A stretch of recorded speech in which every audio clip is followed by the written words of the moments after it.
All right, it's Spoken World Online, week number 183. And I greet you from Paris, France.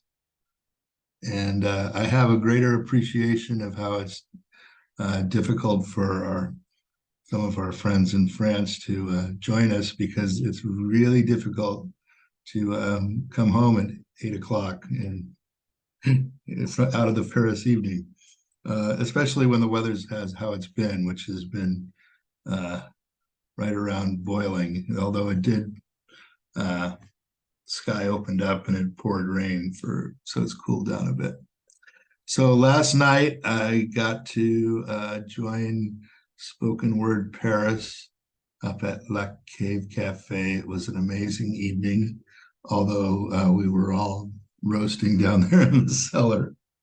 Uh, Luckily, we had several breaks to come up and get air. Uh, And as I was telling the folks there, I was bragging a little bit about how I have a poem that's coming out in the Revolutionary Poets Brigade anthology for 2023, Healing a Fractured World. And there's the launch for that book will be September 22nd at the Beat Museum in North Beach, San Francisco, with a big reading from the contributors. I'll be at that and reading that poem. And as I told them last night, but at first I was going to test it out on them, and I'm going to test it out again right now on you. This poem is called, and actually I think I may have tested this one out on you guys before, so hopefully it's not too much. Okay, 100,000 pomegranates for peace. Now has come September, harvest mostly in, last radishes dug from the ground, last green tomatoes wrapped in paper and stored in the pantry. On the south side of the house, the pomegranate tree droops beneath the weight of fruit. They grow all through a solitary summer, small green bulbs to large red balls. Out of the unexpected blue, cosmic transmissions on the social web, networks of dozens of brilliant, supportive poets, spatially dispersed around the planet. I was contacted by Paul Jolly, one of the first poets I ever knew. Back at last in old Berkeley after decades away from poetry, but now returned in all his great sincerity. In pleasing synchronicity, I had been thinking of Paul a day before his contact,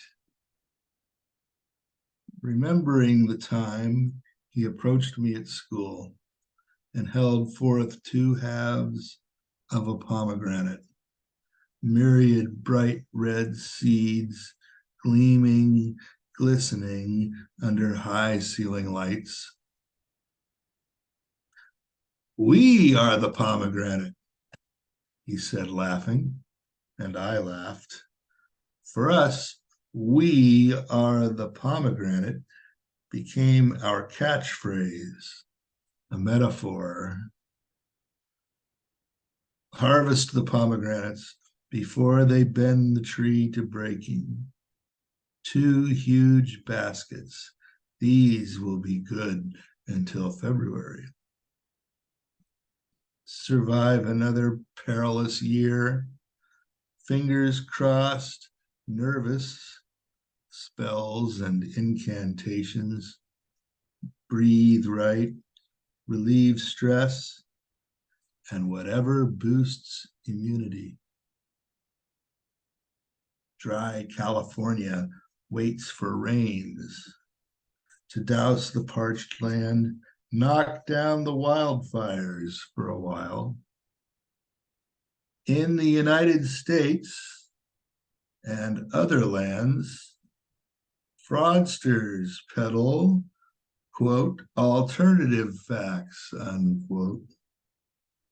Confuse the gullible and uneducated, while war, pandemic disease, floods, fire, and famine sicken and kill hundreds, thousands of people and other creatures around the world. Yet Dummkopfs gather and march from Berlin to Brazil to way down in Texas.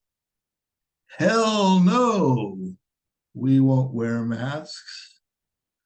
We will not vaccinate or be blinded by science. Elections are a hoax. But I declare we are the pomegranate, all of us, regardless of our vision, be it cloudy or clear.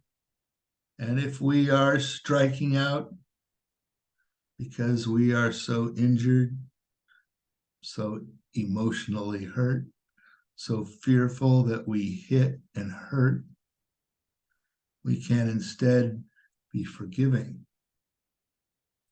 and love ourselves and others. We can reach out in love to all the brilliant seeds, all the love radiating from souls. We can help and heal all together now. All we need is love and the pomegranates growing again next year and every year. Let the seasons roll around.